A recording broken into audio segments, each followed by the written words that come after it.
a profile read out by Vidya. It is, you, for someone so young, you are so accomplished, and the what you have achieved reflects in the calmness that we see in your face. So that is what is important, I feel, now in everybody's life. The I also believe, that yoga is more of stillness of the mind and also the flexibility of our body.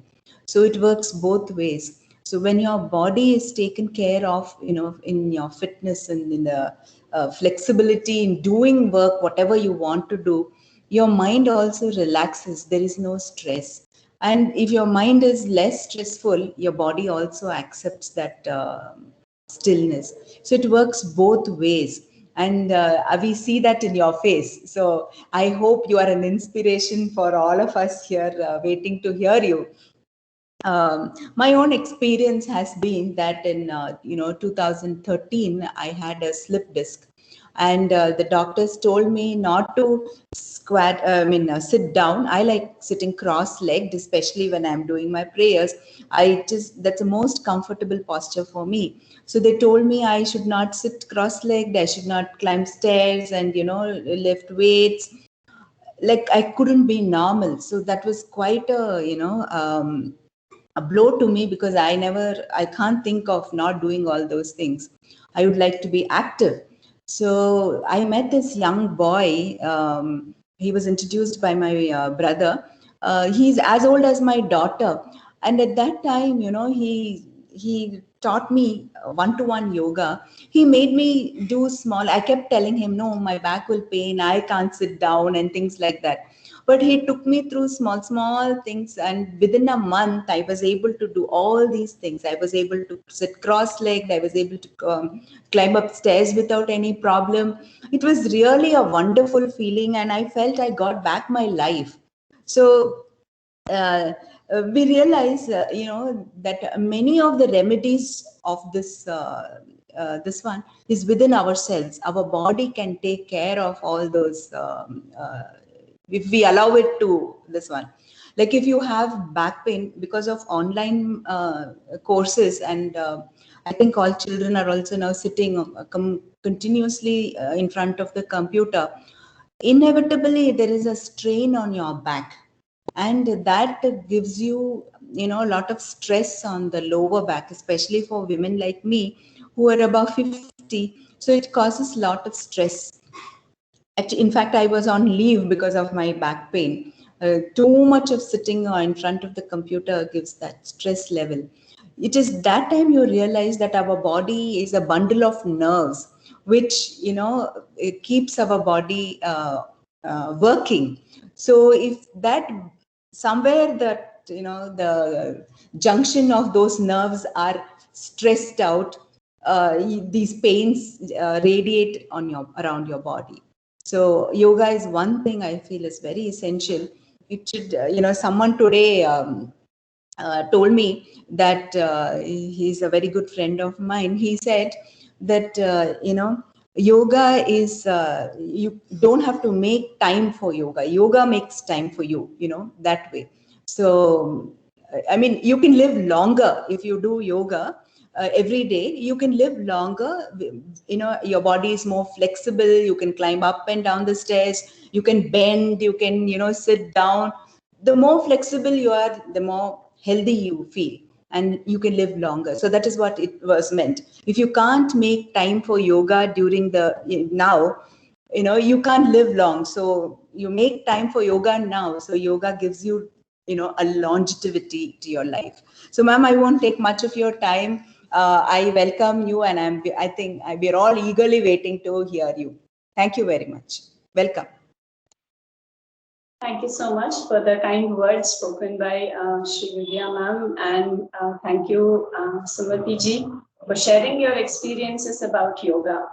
So it's really a privileged blessing to be in the presence of online participants of the Income Tax Department, and I express my gratitude to Sri Vidya ji for contacting me for this particular talk.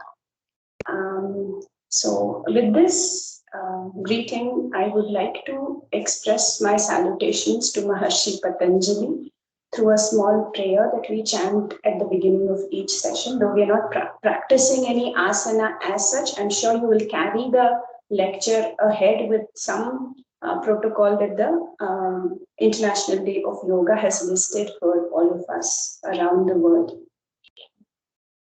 So I'm chanting the prayer. Let us all bow down our head in gratitude to Maharshi Patanjali, the father, or we can say forefather, pioneer of Yoga Shastra. After 3 rounds of Omkara, close your eyes, join your hands.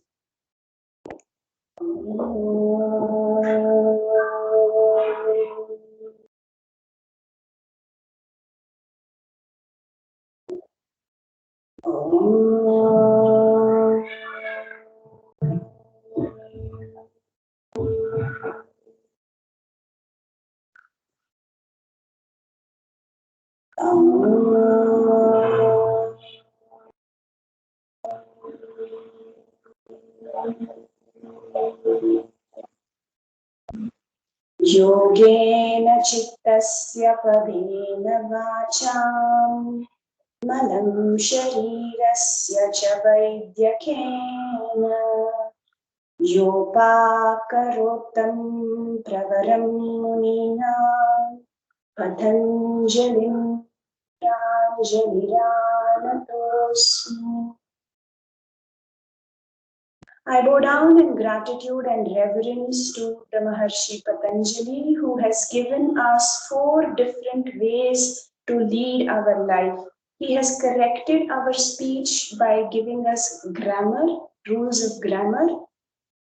He has purified the body by giving us asana practice, and he has calmed down our minds by the practice of how to control our mind through sense organs, and he has touched upon the spiritual angle in Yoga Sutra. To that revered Maharshi Patanjali, my obeisance, my salutations. So before this, Sumati ji was talking about how her own experience with yoga has helped her discover a unique relationship with that ancient branch of living and lifestyle. So that's probably just the tip of the iceberg if we were to understand. Yoga is much, much, much more beyond addressing ailments or taking care of pains and aches or mental conditions also. So the ultimate aim of yoga, like we all know for now, is the final union of the body, breath, and mind to align itself with the inner self, the inner truth. There's a beautiful poem that says, the title of the poem is "Cause Return Ticket is Confirmed." So I would like to know if the participants can follow Hindi also. Yes, ma'am. Okay. तो अपना return ticket confirmed है. This is the title of the poem. Okay, we are all travelers on this planet, and one thing after pandemic that we have learned, the only guarantee is about the final journey, because the berth is booked already there. Even as we are waiting for the train to arrive or our final call to arrive, we are all somewhere closer or far further away from that final destination.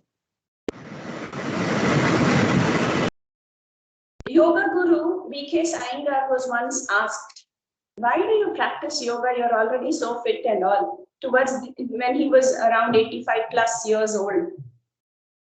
And very calmly, Yoga Guru Sri V.K. Iyengar replied, "So that I die majestically." This probably is one important message for all of us.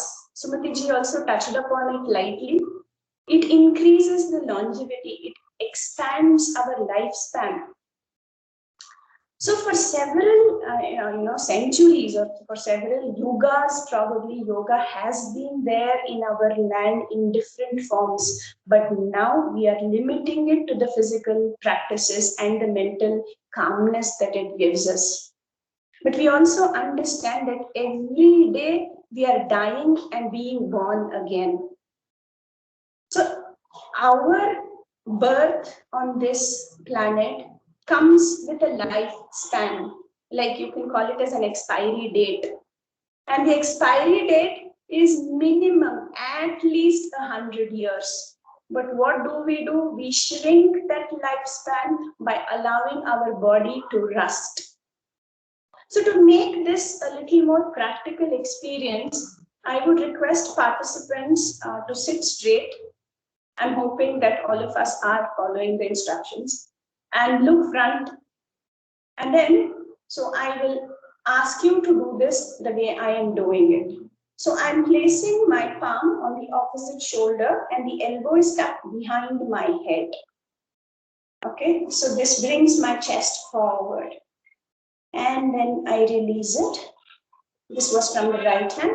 Now I repeat it from the left hand, hoping that all of us are doing it together.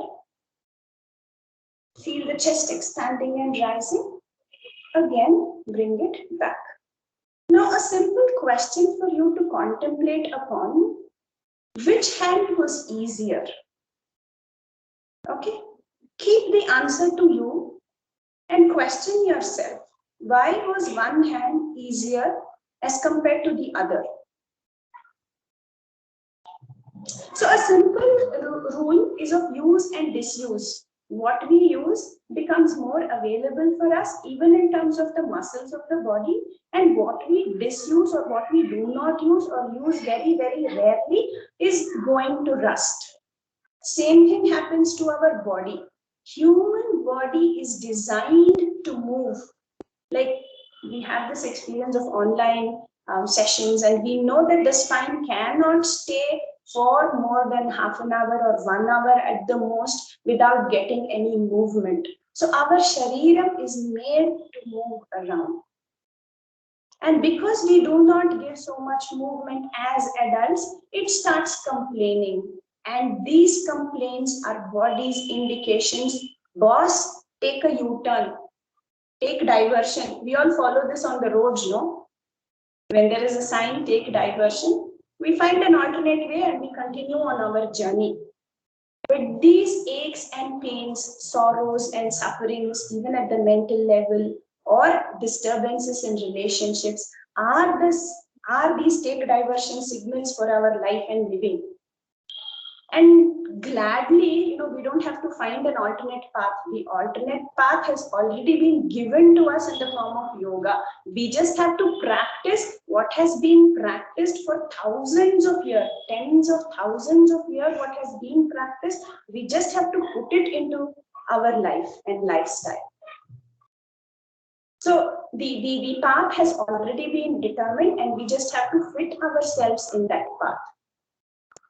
So to come back to the question of the relevance of yoga in the present times of pandemic, reminds me of a beautiful verse in the Bhagavad Gita. It says, Antakale tu mameva smaran muktva kalevaram, which means in the last moment, if you remember the Lord, then you are guaranteed the final birth. The return ticket is confirmed only if we have been following these rules for the entire lifetime, not otherwise. Because if, let's say, the child has not practiced multiplication tables 1 month before the exams, in the math paper, will the table come to his mind? The multiplication tables, it will not.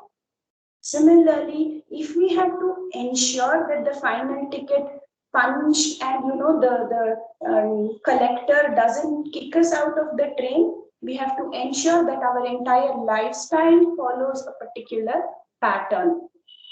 So that when that last call comes, we leave this planet as easily, as effortlessly as probably breathing in the air around us.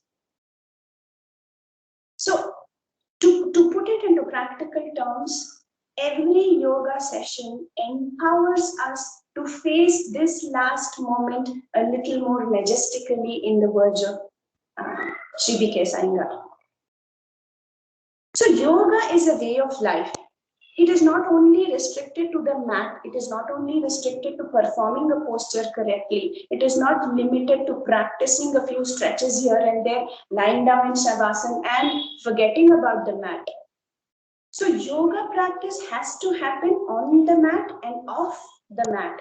We roll back the mat and carry the learnings of each session throughout the day.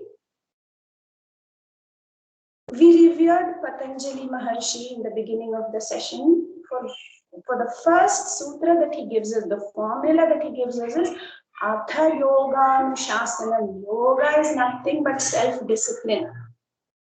So if we forget our yoga lessons on the mat, do not, keep reminding ourselves of those lessons. When we are away from the mat, then the benefits of what we have been doing on the mat will not become ours to say. They will not, हमें उनसे कोई लाभ नहीं हो सकता. So yoga off the mat is more important probably because we spend only 1 hour or maximum 1.5 hours on the mat and the rest of it is away from the mat. So the whole focus of yoga is to slow down. Boss, what are you worrying about? Think of the last moment, think of the final destination, think of the return ticket which is guaranteed. Everything else will come and go. Probably whatever we are experiencing is a bonus that we are getting. So the fullest expression of yoga is not just within a pose, but within every aspect of our life. So it exists, the yoga practice exists in each and every action that we do, whether visible or not visible, whether it is expressed through words or through thoughts or through written communication. So one of the ways of looking at yoga practice is to realize the connection between ourselves and things around us. Okay, so let's say, look around. I saw Sumati ji was sitting next to a window opening to a beautiful sight. Some of you might be sitting in a room, so many distractions in the room. What all can you experience at that point? People who are overlooking a window might find a beautiful sight, which is food for their eyes. People sitting at home might be hearing distractions of children playing around or their online sessions happening in the background, etc. Or there might be officers who are sitting in their own cabins with very, very minimal of distractions. Still, we are always surrounded by something or the other. And that something is nature. So if at all, at the end of the session, what could be one takeaway is that yoga is helping me to connect with nature around me. We cannot think of our lives in isolation of nature. The very breath that I take and each of us take is a gift from the trees around us. We have learned this the hard way in pandemic. We are paying tens and thousands of rupees for a single oxygen cylinder, whereas it is an easily available gift if we had realized the value of it. Now, yoga is giving us an opportunity to connect to that. So let's come back to the asana. Okay, so let's say we are seated in any comfortable sitting posture and the spine is erect. So we have understood something that is surrounding us is the breath. And that is a vital aspect of what we call as Panchamahabhutas. We have Bhumi, Rapo, Nalo, Nilo, Nabha, fire, air, water, space, and earth. So let's say I'm seated in a posture, even if you're seated on a chair, not on the mat, on the floor, still Bhumi Mata is supporting you. The earth has this gravitational pull, which is not making you collapse on the side or front or back. There is moisture in the air and I'm inhaling. It avoids causing dryness in my nasal passage. There is water around you, even if we don't experiencing it. Of course, river bodies, water bodies are always there. Those are like life, elixirs of our life. We can't imagine life without water. Space. Let's say, we go to an inverted posture. So we are trying to reach out to the space, the limitless expanse that forms the Akasha Tattva. There is the fire element, the Jataragni, which gets improved in several breathing practices. There is also the radiance and the light of the sun, Surya Bhagavan, which is the fire element. Isn't it? So always at any given point in time, I cannot isolate myself from the nature around me. And even if we, try not to think of anything else, our lives are interdependent. We are dependent on so many things, even online or otherwise. If somebody had not brought out this technology of Teams or an app called Teams or a device called, a mobile, probably, this connect would not have happened. So again, this connect is very, very important. So one of the key takeaways for today's session for each of us to understand one's connect with the nature around us. Otherwise, our well-being is definitely at stake. One part of the takeaway.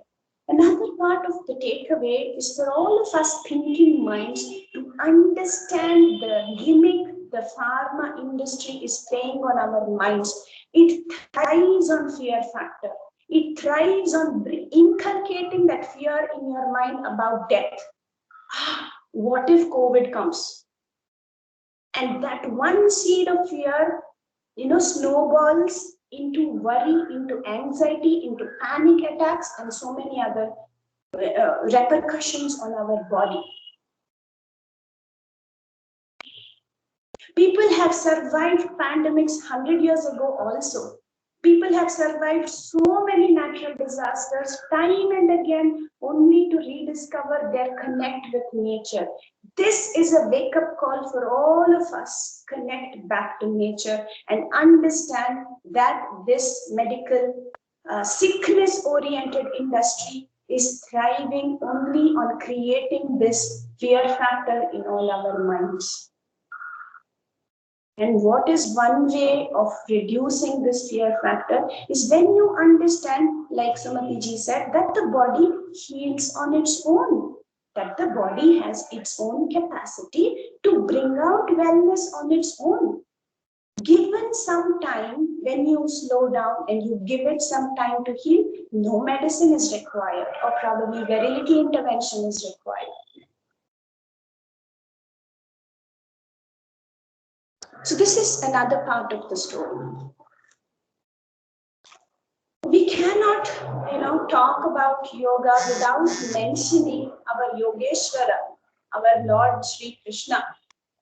He was probably a champion, environmentalist. How, you may be wondering. Remember his story about Kaliya Nartana? He danced on the Kaliya snake, serpent, in the waters of Yamuna. So what did he do? He cleansed the waters of Yamuna of the pollutant Kaliya Naga. He saved Bhumi Mata and he brought in reverence and gratitude to forms of nature when he lifted the Govardhana Parvata and allowed the torrential rains to subside, giving shelter to all the people and the cattle in his residence or in his town. He taught us how an economy can thrive only on the basis of Go Samrakshana. One of the names of Krishna is Gopalaka. He is the protector of cows. He showed us by example how if you take care of cows, abundance, wealth, richness, everything is guaranteed in your lives. So again, our salutations and obeisance and pranams to this Yogeshwara Lord Shri Krishna. Now, coming back once again to yoga. Yoga or Yoga Shastra is one of the 6 philosophical systems talked about in in Bharata. So these they are called as darshana, shat darshana. Darshana is to see. So philosophy is not a it's not a translation of the term darshana, but darshana is something to see. So our ancient seers and sages saw these philosophies in their own lives only by the sheer discipline of their routine and the tapobalam that they get by following this routine. So they took care of whatever they inhale, whatever they consume. So consumption doesn't happen only from your mouth. The media is the worst, probably. I'm sorry for using such a strong word, but the media is playing such a big havoc in our lives that we are day in and day out seeing some breaking news which breaks our hearts, which ruins our thinking capacity, which dilutes our intellect. We are taking that rotten, somebody is doing something and it becomes the talk of the town, and it takes a big issue, it makes into a big issue. So we are taking in from our eyes, we are taking in from the nose, from the mouth, of course, from the ears. We are hearing all kinds of stories about pandemic which we don't know whether they are true or false, may or may not be true. So we create our own realities based on the foods that we consume. So many things that we touch also are foods. So it is upon us, the onus is upon us to choose wisely and consume wisely. Ahara vihara. There are disciplines which take care of what is to be done at what time. Again, in concord, in harmony with the nature around us. So these 6 philosophical systems are Nyaya, Vaisheshika, Sankhya, Yoga, Mimamsa, and Vedanta. Yoga is one of them. To get an integrated understanding, even to touch the tip of all these 6 systems of philosophy, would demand a longer discussion, but understanding yoga demands that we look at all these and understand that how precious a gift we have been handed down and how responsible is our role as citizens of Bharata Bhumi to take care, safeguard them, practice them, and pass it on to our next generation. Because understand that the Western countries are borrowing all this, making it their own, making it their product, as it were, and selling it back to us. Have we lost our minds to them? Is it not time to take reins into our hands and say that we are the rightful owners and we owe it to our next generation, if not for anything else? We care and we owe a lot of this to give it back to, at least for our children's sake, for our kids' sake. So to get a complete picture, it demands understanding, at least at a cursory level, these different 6 forms of philosophy. Okay, so yoga, what is different as far as yoga is concerned and other exercise forms? Why are we at all here attending this talk on International Day of Yoga? So if we look at it, yoga, it's nice to think of yoga not as an exercise, external. Okay, it's not external, it is internal. It can be called as inner size. It helps you become aware of your breath. It helps you become aware of who you truly are. It helps you contemplate on your connection with your own self. The body, the mind, or whatever else you are is actually not you. You are the calm, the relaxed, the pleasant, the happy baby that you were born. That is your true nature, and you can always go back to it by yoga practice. So it is even if we are practicing asana, it is just an expression of the mind. So Every time we talk of yoga, we talk about it being a union in the body, the breath, and the mind. And the breath is like a bridge between the body and the mind. Think of a time when you were very angry. Recollect how your breath was. Think of a time when you have had a very peaceful, rested sleep and you wake up feeling refreshed. How was your breathing pattern?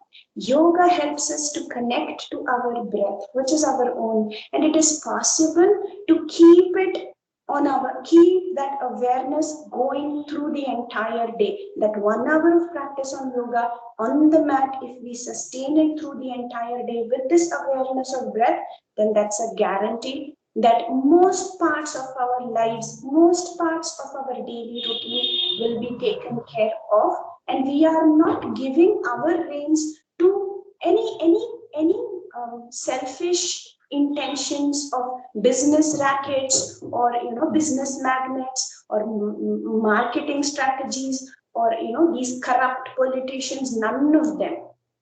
So my happiness lies within my hands. In fact, within my breath is what yoga is trying to tell us. Okay. So let us look at how, even the names of asanas. You look at the whole gamut of the names of asanas, the entire srishti is depicted there. Right from Matsyasana, fish posture, to Krishnasana, which is the embodiment of the Lord himself. So between these two ends of the spectrum, we have a whole lot of asanas covering names of trees, then insects, birds, animals, human beings, sages, saints, and finally the Lord also. So through even the names of the asanas, we understand that there is one commonality in the entire differences. There is unity in the universality. And another way of looking at asana practice is to think of an asana as its geometrical shape. So we have a triangle posture where the body resembles a triangle in Trikonasana, or a square in Chatushkonasana, or a bound triangle in Baddha Konasana. So asanas also talk about our symmetry, our geometry with Mother Earth also. The connect that we need to establish to go back to our roots. All these are superficial. Even the online meetings or online sessions that we have is very superficial. Hundreds of lectures you can attend every day, but unless you put into practice, it's all just a time pass. So if we care for ourselves even a little bit, even 5% if we care for ourselves, selfishly, very, very selfishly, forget about our responsibility for the earth, for children, for the environment, forget all those things. If we have that 5% of care for ourselves, then we understand that we cannot spell challenge without including the word change in it. Challenge, CHALLENGE, has the word change inbuilt in it. So take up the challenge, wake up early, spread your mat, practice some stretches, some loosening, practice Surya Namaskar. Now the media has left, right and center we can choose. But again, be discreet enough to practice under the guidance of one guru at least for 1 year before you become independent and practice on your own. The touch of a guru is that grace which will lead your practice to where you want to take it. Sachin Tendulkar would not have been an ace master batsman without the touch of Ramakant Achrekar. Arjuna would not have been a world-class archer without the touch of Guru Dronacharya on his skills and learnings. So this touch of Guru is very, very important. Again, to choose a good yoga kendra is in our hands.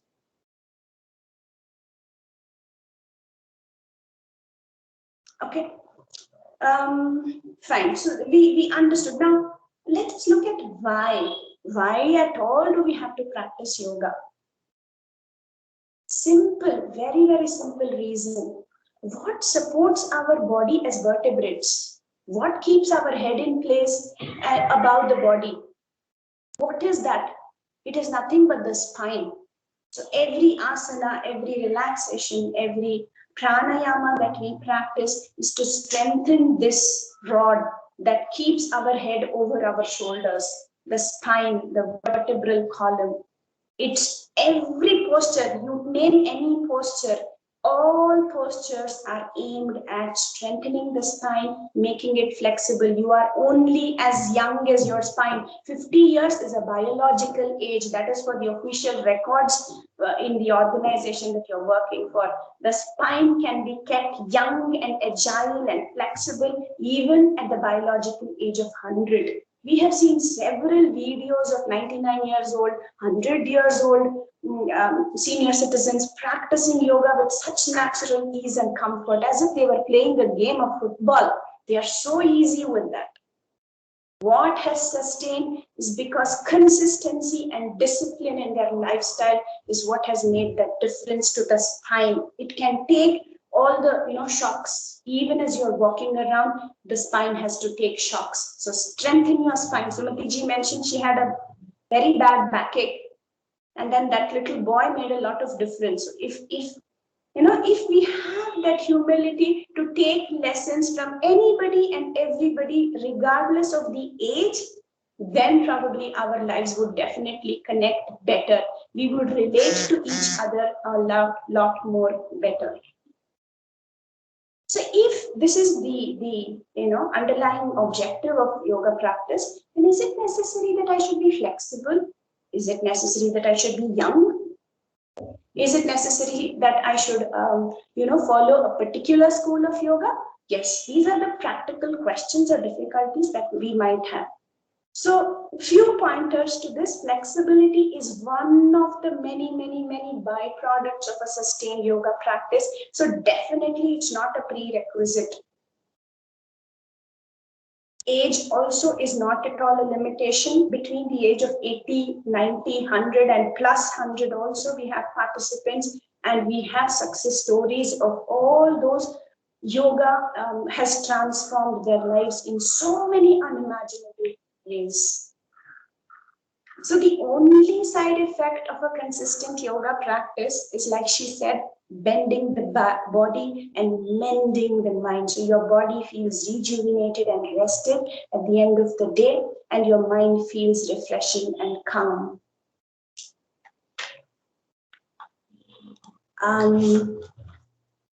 Okay, so we come back to few tips on how we can safeguard ourselves through yoga against this pandemic.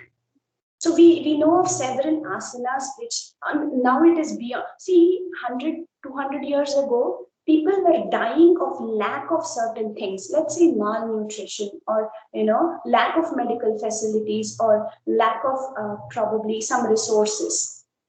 But now people are dying because of abundance, because of more of something.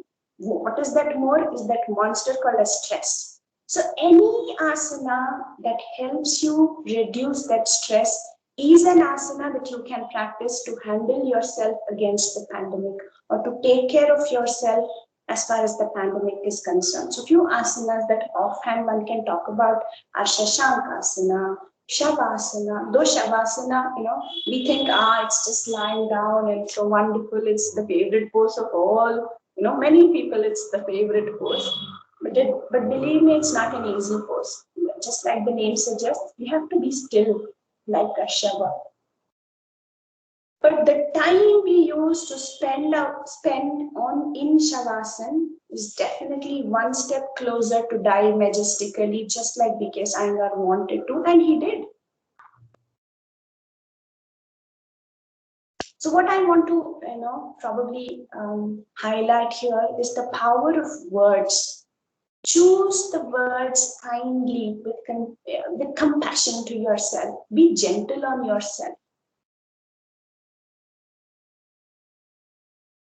For example, if you constantly keep telling yourself that you're good for nothing, definitely you will become that.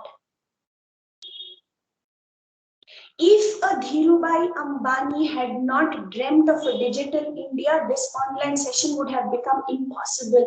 If an Abdul Kalam had not dreamt of Mangalyaan, the mission to Mars would not have been successful. If Sardar Vallabhbhai Patel had not dreamt or thought about unification of all the princely states, India would have been divided into 565 smaller divisions. We have a big map of India that we are so proud of, thanks to the thoughts of Sardar Vallabhbhai Patel. Strengthen your thoughts, empower your thoughts, and make those thoughts work for you. You have a thought, you believe it firmly, it will manifest in your life. You know, the English word, they have a word called spelling. spelling. Every word has a spelling, and as children we have struggled why PUTs, put and CUTs, cut. We still don't understand. That apart, words have a spell. They cast a spell. Even as you are listening to these words, because I'm not able to see anybody's face, I'm not sure if I'm able to reach or if there is any spell that's happening online. But words carry a mesmerizing effect if chosen wisely. So choose your words that you address to yourself wisely. Every effort, everything, anything that is helping me to follow a disciplined life, strengthen those thoughts, strengthen those beliefs. And they do not just work on the physical level, the words. There's the story of an African tribe called Ubuntu. These tribal people, they hate cutting a tree. They do not like to put a knife or a saw on a tree. So what do? Any guesses?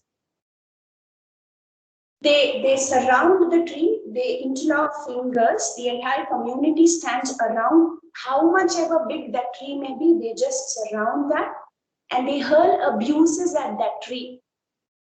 And trust me, within few hours of hurling the abuses, the tree starts withering. If such is the impact of negative words or abuses on a tree, imagine what it can do to you. So try and change your vocabulary to a little more positive. And it can't happen overnight. Rome was not built in a day. Shanaihi, shanaihi. Slowly, slowly, one step at a time, we can see the end of the ladder. So one little step today would be to commit yourself to regular yoga practice, come what may, whether it is half an hour or 45 minutes, be that selfish. Forget about all your commitments and appointments. Use that space, which is a me time for yourself. Otherwise, you'll miss meeting a wonderful person early in the morning.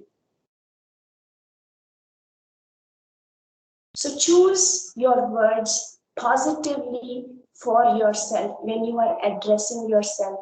For example, instead of saying, I'm suffering from sciatica, you can choose to say, I am going through sciatica, which means there is a hope that this will end. Instead of calling yourself a diabetic, say that I have, this much of insulin resistance. So probably it puts in the hope that yes, there is light at the end of the tunnel. Do not call yourself patients. These are terms for the medical industry, which is so focused on making money and nothing else. If you have insurance, they will prescribe hundreds of tests which are not available at all, or which make no meaning at all. Let us leave all those labels to those sick people. We are healthy people, and our aim is to heal ourselves and those who touch our lives around us. It may be people, it may be the nature.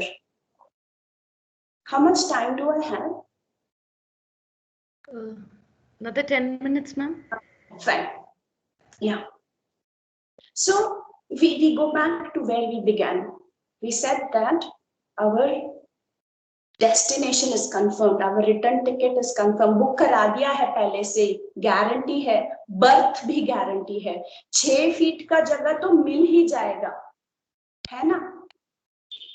तो वो वहां तक journey करने के लिए थोड़ा तो ताकत चाहिए. So yoga is going to empower us to reach that place. Let us not get bogged down by this present fear of the pandemic, that the whatever, whoever may be the person or whoever may be the lobby that is instilling that fear in us, because fear corrodes the inner strength. It just eats away the positive energy that we have. Why do we feel happy when we see babies? They are such bundle of positive energies. Think back, you were born in this world and a unique, shape was created when you smiled for the first time. And nobody else has the power to replicate that shape except you. And when it's time to say bye-bye, final adieu, and take our final destination, confirmed birth, the life we have lived should be a gift to the Lord who gave us this birth as a gift for the entire world. So today, let us all become committed to our own well-being, not for the sake of anybody else. So I leave you with 4 terms that are very closely or that have the word yoga in it. Saha Yoga, Upayoga, and Prayoga will finally lead you to Arogya. Again, word yoga is hidden in that. You can't talk about Arogya without mentioning the word yoga in it. When do we find maximum satisfaction is when the body is put into Upayoga for a good cause, with the Sahayoga of like-minded people. And how to achieve this is to experiment, Prayoga. Your body is nothing but a laboratory. Try one day, 1 meal less, थोड़ा कम खा लोगे, 4-5 निवाले, तो क्या होगा? प्रयोग करके देखो. Come to your own conclusion, be your own scientist, be your own researcher. Can we all try that? Perfect. So, so I have few minutes to wrap up the session. 2 females in this group, I don't even know are there. So let's say, you all are busy working professionals and it's very difficult. I understand my, sincere healing wishes to you to manage online, office work and the mess at home, plus children running around, multitasking all the time, and the cobwebs hanging somewhere in the beyond reach. वो जो जाला है वो, I'm not able to reach with that stick that is available. But one day you make time, you climb up a stool, and then you're able to get rid of it. How does that make you feel? It brings a smile on your face, doesn't it? So there are so many such cobwebs sticking inside our mind. This is the 6-inch playground that we play day in and day out. This is the only place that we are playing our entire life, entire journey of life. So if we are able to get rid of that, unreachable cobweb inside the mind, or that little, cupboard which was untouched for since the beginning of the lockdown, you're able to clean it, bring such a beautiful smile. Similarly, we are carrying that heavy baggage of regrets, of hates, of disgust, whatnot, jealousy, in the inner, in the mind, in this place. Let us try and clean them one by one. Yoga practice helps us to brings a smile on your face. To give a very relevant example, how do you feel when you clean the desktop? Relevant example है. सारे जो नहीं चाहिए वो files recycle bin में फेंक दिए, कैसा लगेगा? Again, you will feel so nice, like you declutter space. Similarly, getting rid of unnecessary negative brings so much, energy available. And that smile will no longer be an effort. It will be as natural. People will come and ask you, how do you manage to smile all the day? And so I got rid of my cobwebs. So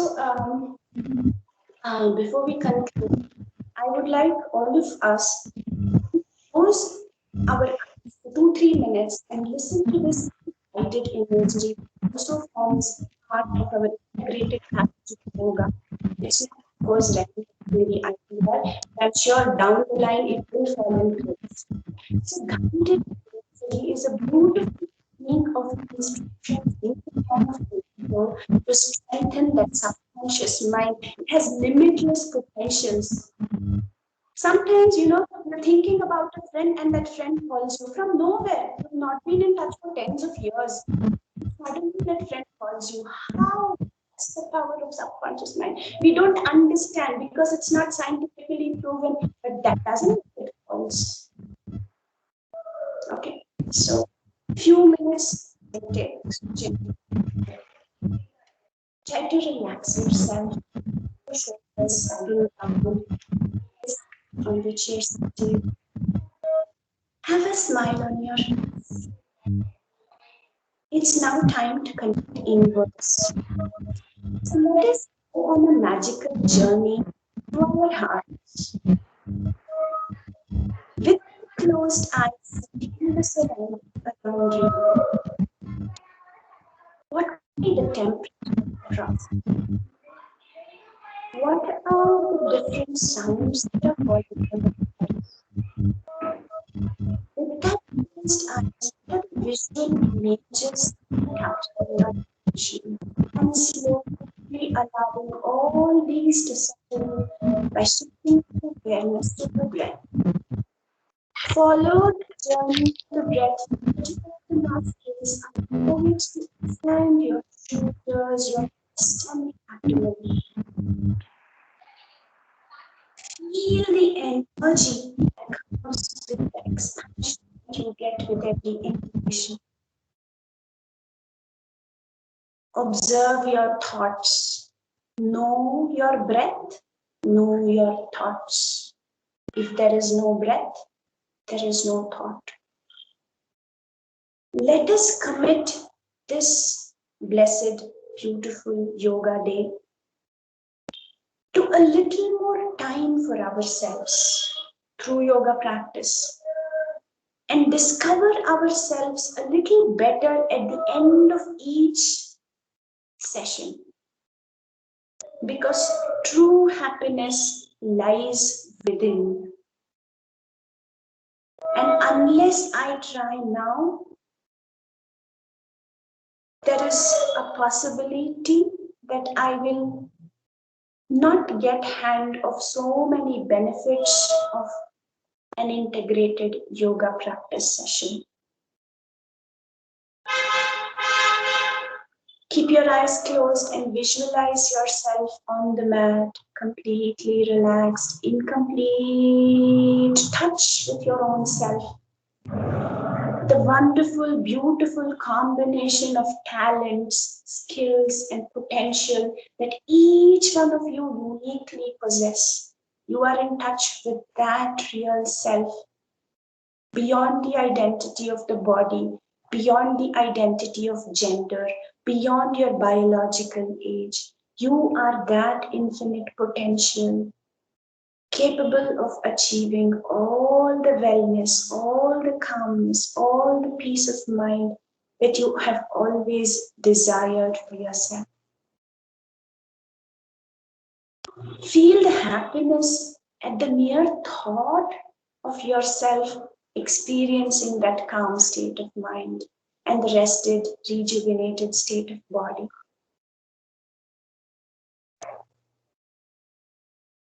You can always come back to this relaxed body and rested body and calm, serene mind anytime you choose to stick to your conscience, to come back to your real self. Thank you. Thank you. Thank you. Slowly rub your palms. Cup your palms over your eyes, and in this darkness, blink a couple of times. Once again, close your eyes, rub your palms, and gently stroke your entire beautiful body. Such a unique gift from the Lord. Touch all your body parts with lots of love and affection. And slowly looking down at your palms, blink open your eyes. I would like to submit heartfelt gratitude to the organizers of this talk. If there are any questions, I would try and answer Yatha Shakti, Yatha Mati, whatever I am able to contribute to any of your doubts. This is the time for that. Thank you so much, Sri Vidya Ji, Sumati Ji, and all of you for patiently being through this session.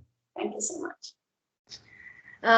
Any questions? Please unmute yourselves, the video and the audio, and you can ask your questions.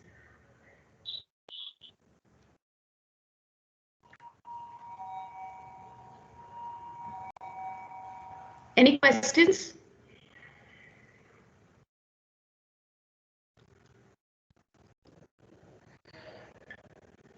Ma'am, I guess all their questions are answered. That's what says. And they have not gone to sleep. no, ma'am. It's very bright outside. Definitely, we But did I not go think to sleep. It was very nice. very nice, very nice. And ma'am, we can give our guest a takeaway. She says a genuine smile. A smile, In a the big dark smile show, from you won't be me. able to see me smile. A big smile from me. Beautiful. But you made it sound so easy and so simple. Now, I don't know how many of us are going to be highly inspired to, take it really forward and go forward and look at yoga as a way of our life. I really wish that some of us really look at it as a way of life and continue to, start at least to make a beginning today to look at yoga as, making it a part of our lives. Thank you so much, ma'am. Sumati, ma'am, would you like to say something? Yeah, her session was so calm and quiet, quietening experience. And what you said makes sense in a way that we need to be aligned with our surroundings. So that way, I feel, what you, it struck home that we should be more with, your body, mind, feelings, and everything should be aligned with your inner self. So you said exercise instead of exercise, it should be inner science, something like that. So I think slowly, I think we are all developing that kind of an attitude. As you said, it takes time for us to now understand that yoga is not mere asanas. It is not just on the mat. It is how we conduct ourselves off the mat also. And that kind of a presence of mind and practice is important.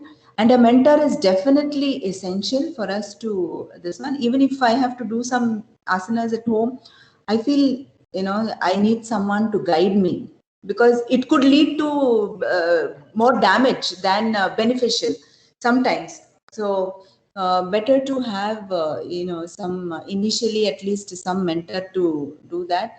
At least from my own experience, I have found it very useful, and it was really a very enlightening speech. I would like to have listened to you more often, I felt, at the end of the session. So thank you very much for your time and your for enlightening us. Thank you very much. Pleasure is mine, and I really look forward to any further, interactions if the team so decides. I'm available, and we always can get in touch with Sri Yoga Vijnana Kendra. We have a big panel of faculties who are much more experienced and senior members also, so we can have a team interacting with all of you. Thank you so much, ma'am. It was wonderful listening to you. Thank you so much. Thank you, ma'am. Namaste. I'll leave the meeting. Sure, ma'am. Sure. Participants, please stay logged on for. We have Anjani here with us, who will be speaking to us on the spiritual side of yoga and also the technicalities involved in the asanas. And he will also be doing a few asanas and also the pranayama. Please stay logged into the session. Anjani, it's over to you. Anjani is a certified yoga instructor and also full-time faculty with the MSTU Bangalore.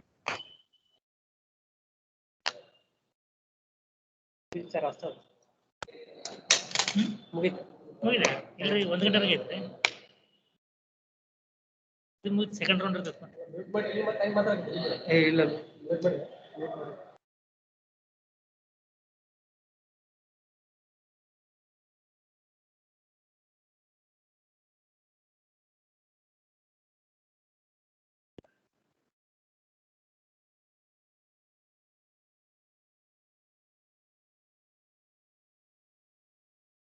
ಇಲ್ಲ ಇಲ್ಲೇನು stuck ಆಗಿದೆ.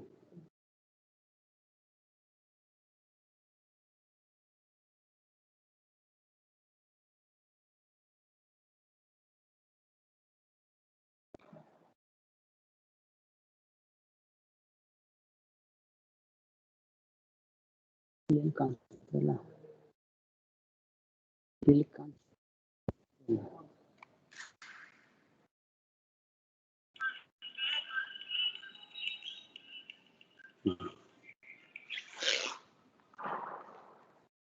Yeah, Srividya ma'am, am I visible and audible? Yes, both Anjani, visible and audible. There is some network problem here. Yeah, very nice. Ma'am has enlightened us actually the physical dimensions of yoga and how we should be not only on the mat, but off the mat also we should follow certain yoga principles. How you should be spiritual off the mat also Ma'am has explained. So just before going further into asanas and pranayama, we should know a bit of at least what the forms of this particular asanas or pranayama, how the root of this particular yoga. So just like that, yoga and exercise are both are different from each other. Here again, don't think that it is a theory, but it is better you understand this and then perform it, then it will be a better idea and idealistically you will perform this. Otherwise it becomes just like as going gym or going performing exercises only. Yoga is not much ideology, so that we will try to understand. Anyhow, we need to have at least 3 to 4 hours gap between the meal, food, and then performing asanas or yoga. So another 30-40 minutes, I'll not take much time, another 30-40 minutes, then we'll start asanas. Yeah.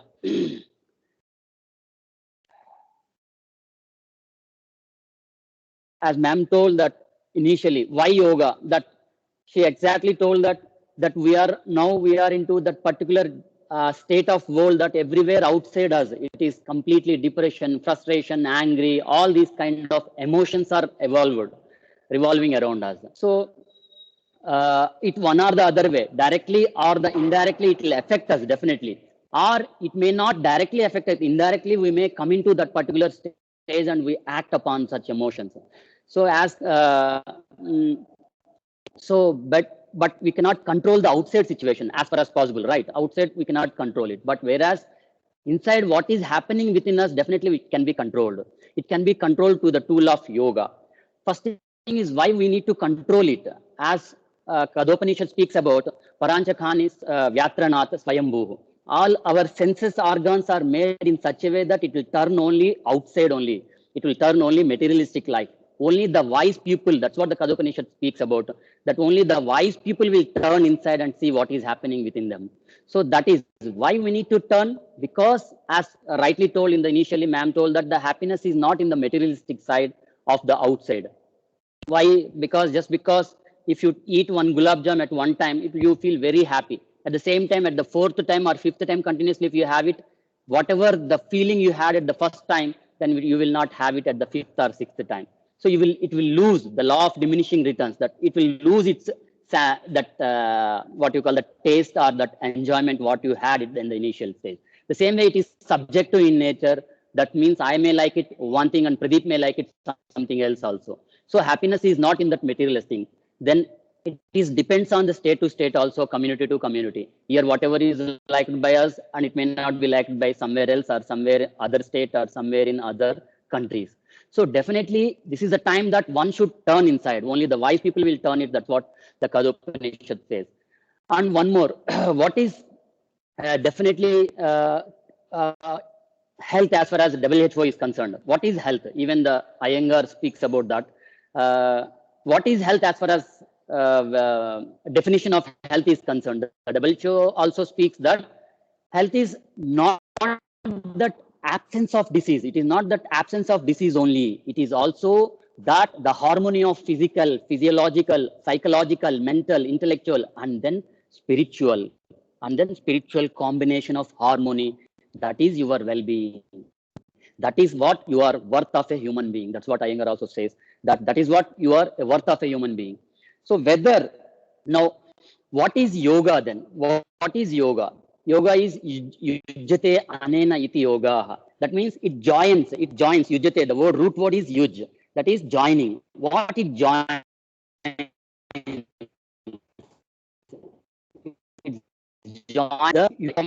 That's what the speaks about our Purana. The Jivatma or the individuality is merging with the all-pervasive universality. So in this merging, what happens? That the Jivatma merges with the Paramatma. What happens? Whether you gain anything? No, there is no gain in such things. Such merging. Then only you will lose that ahankara, that I aspect. That this is what I created. This is what I am doing. This is what my pride. This is what I am, or this is what I have, my designation. So that kind of things will go away. Automatically that ahankara, you will lose it off. Once you lose that ahankara, diminish your ahankara, automatically what happens? That constructive, egoistic mentality will become all pervasive universality. You will merge into that. So you will try to see things in a different perspective. That's why the ancient sages, they compare the human body with a tree, a big fruit-bearing tree. So the fruit is the ultimate culmination of this particular tree or the seed. The same way, yoga is also the ultimately it will remove the darkness into you and brings the light outside. The same way, by doing that, your ignorance will be rested and your knowledge will be brought out. From there, the transformation of the knowledge into wisdom, from the wisdom into that spiritual bliss, that is in the Anandamaya Kosa. So that means the ultimate happiness, that what you gain, that will be sustained. It's not like just one gulab jam, you have it and then again you feel it. No, it will be sustained in that level. So that is what ultimate goal of that yoga, which brings into that every aspect of the human life. So is there any difference between spirituality or yoga? Spirituality is nothing but if you purchase, let us say you go to market and purchase one particular plant and you just bring it to home. Will it grow on its own? No, you need to take care of certain aspects, that is soil, water, and then sunshine also. These things, when you take care of things, then there bound to happen some flowers. It may cultivate into flowers. The same way, even human body, the body, mind, energy, emotions, when you cultivate, there exists something. They cultivate on cultivation. Maturity happens, that brings into something else. So it elevates something else, it brings into. Once that maturity happens, then your rational will stop thinking or doubting everything. And your rational or intelligence, it will stop that simply somebody imposes and you act upon. It will not do that. What it will do, that intelligence will bring out that it will see in an indiscriminative way everything outside the world. So that indiscriminative or discriminative faculty, when it is under rest, that is your spirituality. That different perspective you will see everything in a similar manner. That is spirituality. Now, whether praying to God is only spirituality? No, not at all. Whether those who are not praying God are not spiritual? No, definitely. Everyone can be spiritual unless until if they raise or they elevate to some other level of thinking, then that some other level of consciousness, stable, instead of calling it as elevated or enhanced conscious, what you call chitta vritti nirodha. That means a stable consciousness, what you bring into that, that is, that as Rigveda speaks about that, the cause, that different manifestation of that is in the creator himself is embedded into the creation in a different manifestation. So that means aham brahmasmi. That means the creator himself is inside you, that you need to identify. But I may not have been awakened to that particular fact that somebody, that I myself is Brahma, I myself is inside is that consciousness. I myself is possessing that kind of energy levels. So when is it possible for you? That's what Bhagavad Gita says, that natumam sakshase drustum anenaiva anenaiva sakshase anenaiva chakshushesham. That means natumam sakyase drastum. That means it is not possible for you to see that particular consciousness with your materialistic eyes. So you need to wear some other something that digitalized specs in the modern technology, if you call. But that is nothing but you elevate into that particular spiritual level to see the things happening around you in a similar, in an indiscriminative manner. Every life behind you, every life before you, every life surrounded by you, that you should see in that particular concept. That is what spirituality. So to raise to that particular, to rise to that level, whether yoga will take you, whether yoga will take you that level or not. If suppose, let us say, if suppose this building is surrounded by Wi-Fi, if I have the Wi-Fi password and I am connecting it to, if I am having the password, when I can connect it to that particular Wi-Fi, then it is possible to every human being that can be connected, that can be raised to that another level of what you call consciousness. So that can be possible, but that is not happening in my case. Yoga only is bringing about at the physical level. Yoga is bringing only my understanding at the physical level. Then definitely yoga is a failure in your case. Yoga is a failure only in your case. Why? Because the responsibility is lying on me to reach to that particular higher level of consciousness, right? So the responsibility lies on that, lies on us. So to raise to that occasion, whether yoga is will keep us in an elevated state or not. For example, if you see, if you see, every yoga posture, for example, asana, some of the asanas, or even if you see, let us say, meditative postures or pranayama, everything will be done in Padmasana. So the Padmasana is nothing but, if you observe the lotus posture, that clearly symbolizes that what the spirituality within you, right?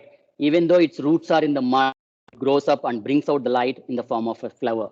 So that resembles with your Padmasana, where even the human being also can be, even though you are rooted into the particular muddy world, but still you can raise your consciousness above that muddy levels of this particular world, and you can be bringing to that light into the other surrounded by you also. As just like that, if you see the petals of the lotus flower, that it shows that detachment from the senses. And also the same way, if you put water, splashing water into the particular lotus, shows that particular detachment from the senses. The same way that yoga also brings into that particular detachment from the senses and brings to you a separate elevation, separate awareness it brings into you, like body, mind, and intelligence. It all synchronize and you become one. Whatever you do, whether off the mat, on the mat, you become very conscious enough to act, to bring into every act of your life this particular aspect. The Kadopanishad speaks about that the chariot, it compared the human body with the chariot. Wherever the chariot the senses are compared with the horses and the master of the chariot as the soul. Wherever anything goes, anything, anywhere, some disturbance happens in anywhere of the sensor or anywhere of that particular horses or anywhere of that particular reins, then definitely the whole chariot will come into grief. The same way, if you don't take care of that emotions, if you don't take care of the mind, if you don't take care of the intelligence, then all these things definitely will come into, bring you into a grief situation. So generally, yes, Sveta-Svataropanishad speaks about that dimensions of yoga. Let us say the fivefold awareness of yoga. The fivefold awareness of yoga is, first awareness is nothing but how unaware we are. How the moment you start the aware of this particular aspect, step by step you will develop the body. The last stage of awareness is that you will understand the awareness itself is the awareness that you are bringing into your life. As the Sveta-Svataropanishad speaks about that, every dimension there may be, when you are etani rupani purasharani brahmanyari vyaktakarani yoga. That means yoga, when you start performing the yoga, you will find the different layers in the health point of view, in the physical point of view, or in the other points of view, social point of view, or any other educational point of view. Whatever the dimension or whatever the layers you find, ultimately it has to merge into that super conscious or the higher consciousness. That is what this particular sutra speaks about, that it has to merge into that, and that spiritualness, it will take you to that particular spiritual aspect of, or the higher conscious level or stable conscious level of that particular aspect. There are many different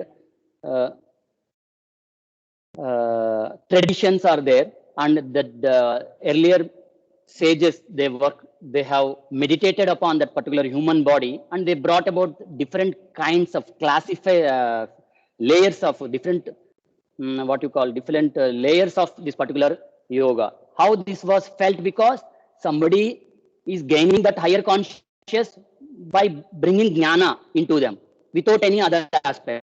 But somebody totally devotion is bringing to that. But somebody doing action, he is bringing that particular consciousness into him. So they classified on meditating the human body 2000 years ago. They classified ultimately, and they have brought about different layers of yoga, that is jnana yoga, bhakti yoga, karma yoga, and raja yoga. These different parts are nothing but, once you start performing the yoga, what happens? The inner conscious, the inner growth, whatever the inner growth, that should match, that should not mismatch, that should match with your outer expression. So the inner in your outer expression, when it will happen, when all your that whatever the anger, misery, greed, all these feelings are at the intense desires, all these feelings once are at its diminishing level, then you will try to exhibit that particular consciousness, and which will reflect into the outside, and which will, the nectar of joy will be shared with the others, and which will have a social impact also on the relations, personal relations, and the outside relations. So Jnana Yoga, specifically, it is Sravanam Mananam. That means Jnana Yoga, one can be Jnana Yoga, that how to achieve that particular path, what is the ultimate goal, how you reach into that, by Shraddhavan Labate Jnanam. That means by continuous dedicated studies, and what you study, then Mananam, that will, and then after Mananam, that means you Tadviddi Pranipatena Pariprashnena Sevaya. Whatever you study, there will be a doubt arise, that you question it with your gurus or with your knowledge persons. Then that will be contemplated into your daily aspects of your life. So bring that particular aspect, ultimately the Sravanam, Mananam, then Nididhyasanam. That once you contemplate it into that, then you will attain that, you will cleanse that vasanas, or you will cleanse all over that you brought into your misalignment of consciousness or thinking into your daily life, that will be diminishing. The same way Bhakti Yoga, that Bhakti Yoga is even through Bhakti, devotion also people attain that consciousness. How is, like for example, Bhagavad Gita says that Chaturvida bhajante mam, Chaturvidayam bhajante mam. That means 4 types of people will definitely put focus on me or pray me. Who are that? One who is having sorrow, who is under particular dukkha or sorrow, they will pray for me to remove that particular, to remove the sorrowness. And also one who is having wealth, one who wants wealth, they will pray me definitely. And one who wants knowledge, they will also pray me. Then the fourth one who pray me is that Bhakti Yoga. That means they have the intelligence, they have the wisdom also. Still they will surrender it to me. They will, the total Saranagati, that is the surrender, they will surrender it to me. That is the Bhakti Yoga. So you will completely surrender it, whatever is happening, it is from that divine consciousness happening. So you will reach into that particular stage through this particular Bhakti Yoga. Then Karma Yoga.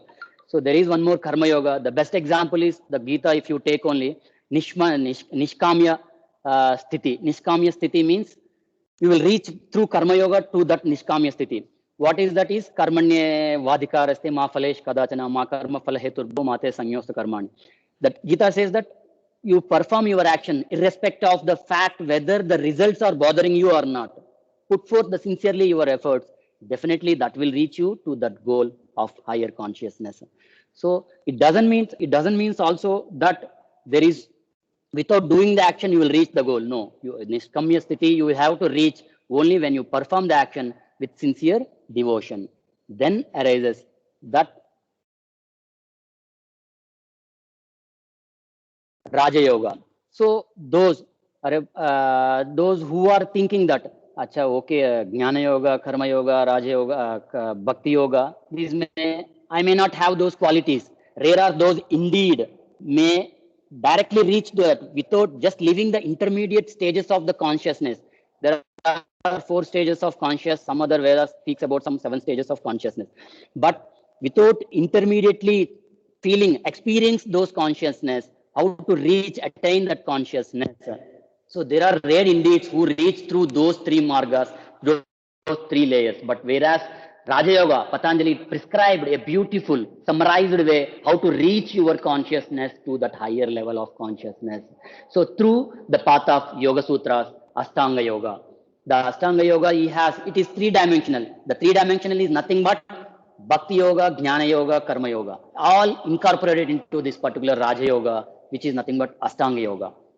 That means the 3-dimensional is Bahiranga Yoga, Antaranga Yoga, and Antaratma Yoga. But in Bahiranga Yoga, as ma'am rightly told in the initial stage, that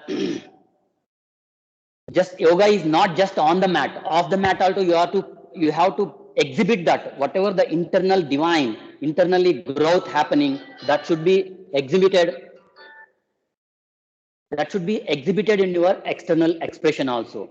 So that nectar of that joy sharing will happen. So how that will happen? When you follow certain principles, the code of conduct. That's why in the initial stage, the Bahiranga Sadhana is that nothing but the code of conduct, how to perform, how to be in this yogic life. That's what Patanjali speaks about that. He's more than a yogi, he's more than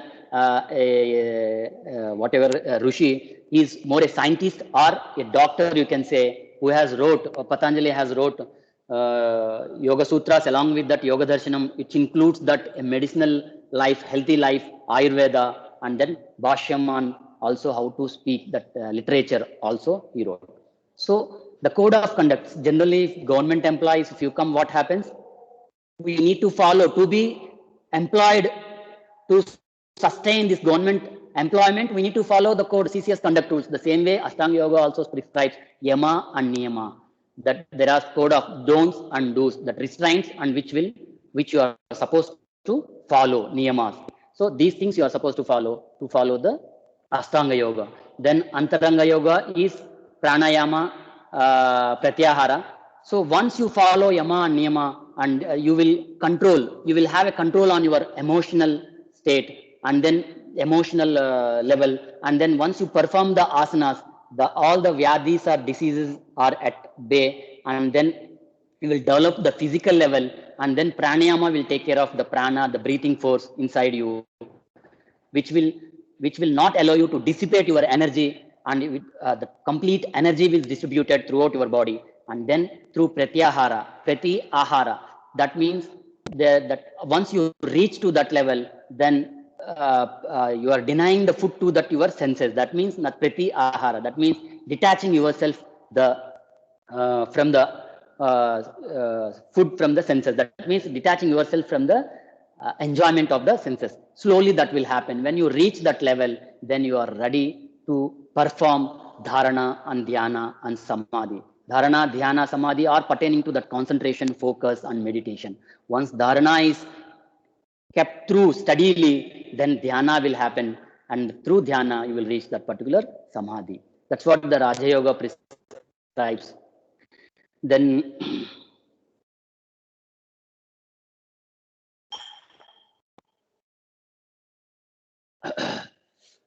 at physical level, the yogic philosophy speaks about that.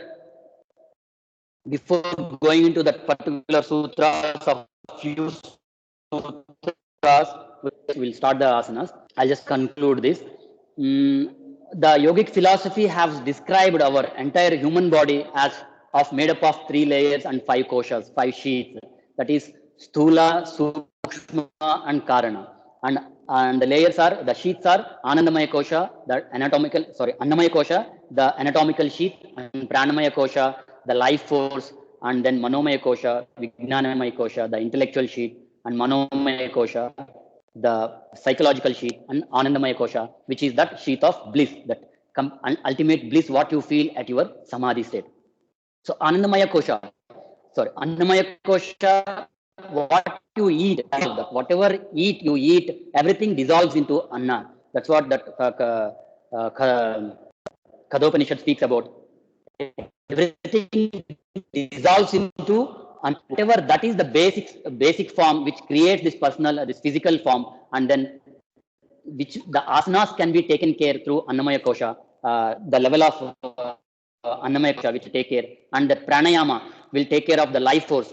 The life force is nothing but through the breathing force, which will be giving the energy to every part and cell of this Annamaya Kosha, and that will be taken care through pranayama. Then Manomaya Kosha, where the origin of diseases happens. That means too much of thinking, thoughts will circulate into Manomaya Kosha. So that if you can't stop that circulation, if you can't cessate that particular thoughts, then definitely it will lead into diseases. So that can be done, that can be practiced through your dharana, dhyana, or samadhi, or meditation. Then Vijnanamaya Kosha, through swadhyaya, by reading the things, that can be taken care. Then once you transform all layers, then you will reach into that particular Anandamaya Kosha. Yeah, Yoga Sutras prescribed, Patanjali prescribed 4 padas. It is 196 aphorisms are there, which speaks about. Some of the sutras are beyond our lifetime, I think, to understand also. But it is more or less, it is divided into 4 padas: Samadhi pada, Sadhana pada, and Vibhuti pada, and Kaivalya pada. Samadhi pada is one who has at the brink of Samadhi level. For them, he has prescribed certain ideas how to reach into that particular. And Sadhana pada is basically those who are at to start, they don't know about the yoga. For them, he prescribed certain step-by-step level of reaching into that particular level. That is only yama, niyama, asana, pratyahara, pranayama, and pratyahara, dharana, and dhyana. So you step-by-step follow these things, then definitely yoga, the ultimate, if dharma is the seed of the path of yoga, then ultimately samadhi or the kaivalya is the fruit what. So that he has assured in these sutras.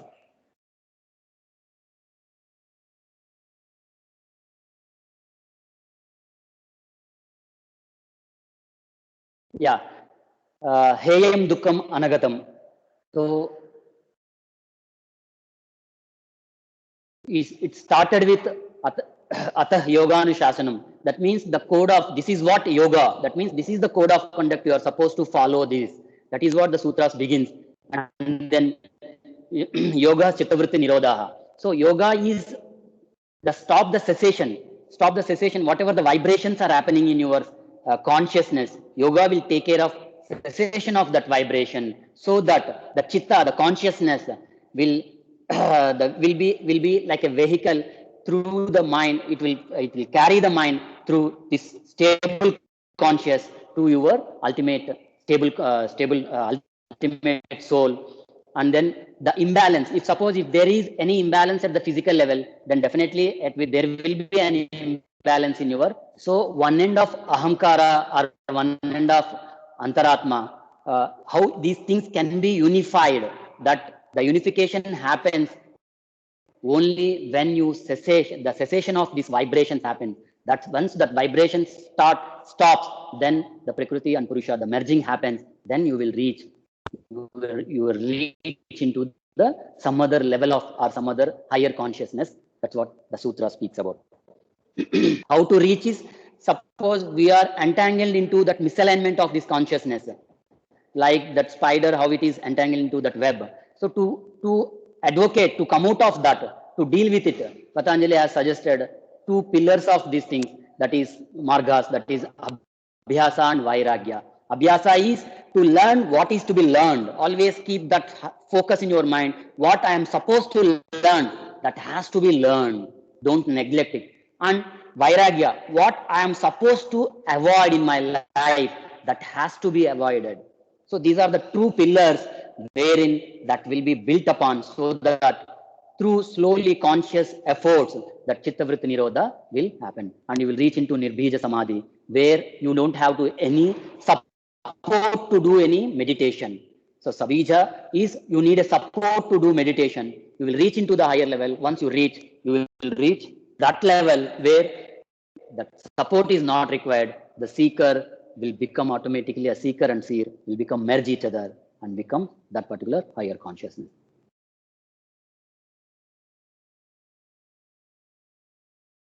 So yama and niyamas are nothing but the don'ts. There are many prescribed at Bhagavata and Parasara Samhita, but Yoga Sutras prescribed 5 yamas, that restraints, that ahimsa. That ahimsa is non-violence. Non-violence, not only non-violence, that the cruelty in your mind, or that irritating or troubling others, all these things come under that particular layer. You have to avoid completely. You are supposed to avoid, and be truthfulness, satya, be truthfulness in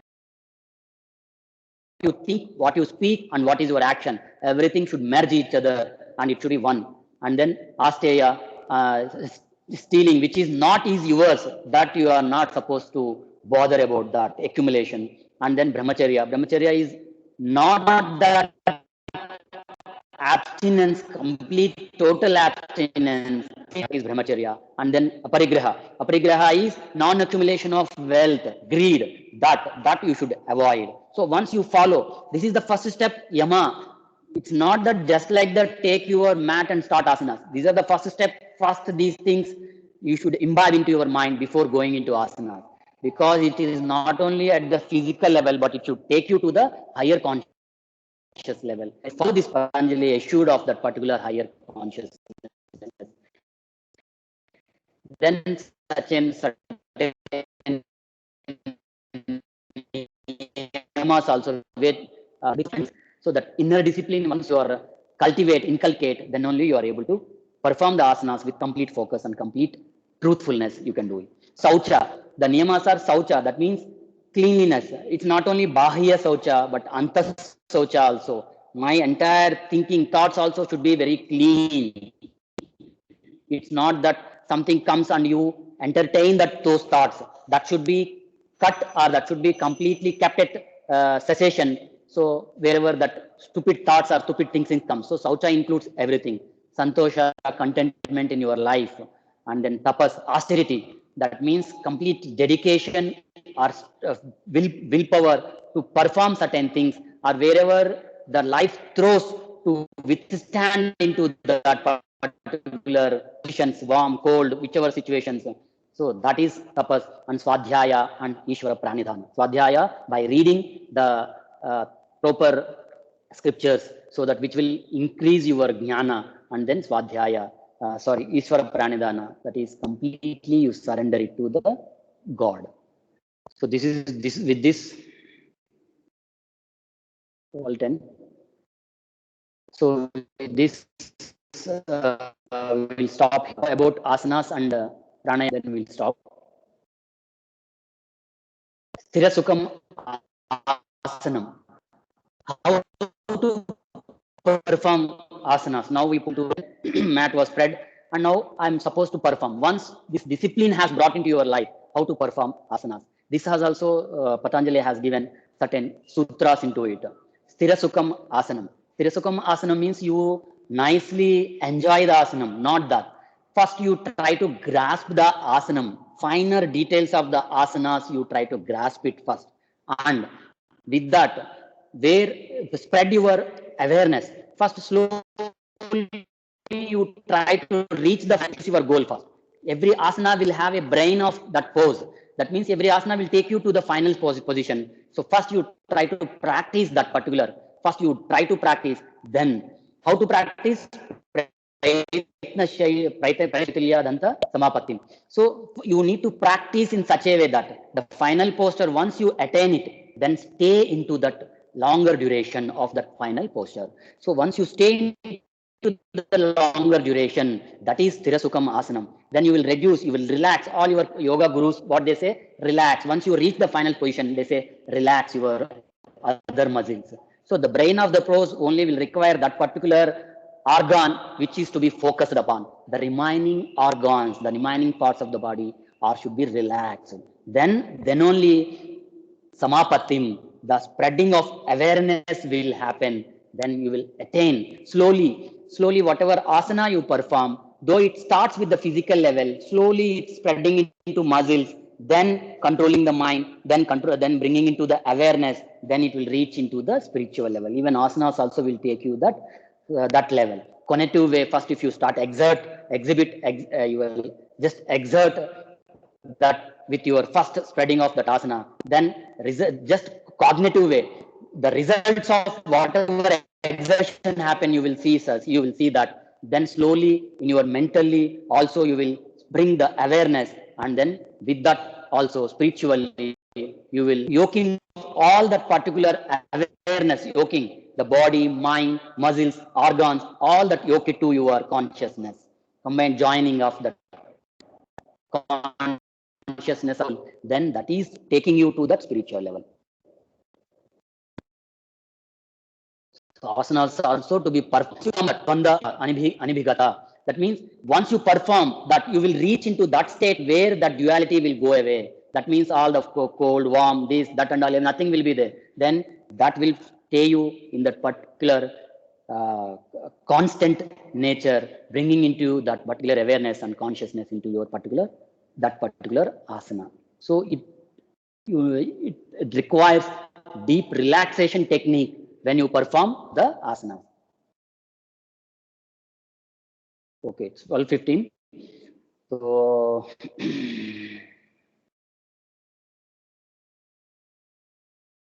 Srividya ma'am.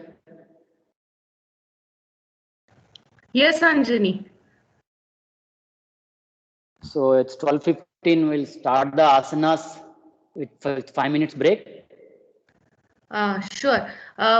Participants, it would be good if some of you could unmute your videos also if you are going to be doing the asanas along with Anjani. It would be good if you could unmute yourselves. We will take a short break, but please don't log out. Just 5 minutes, ma'am. Sure, Anjani.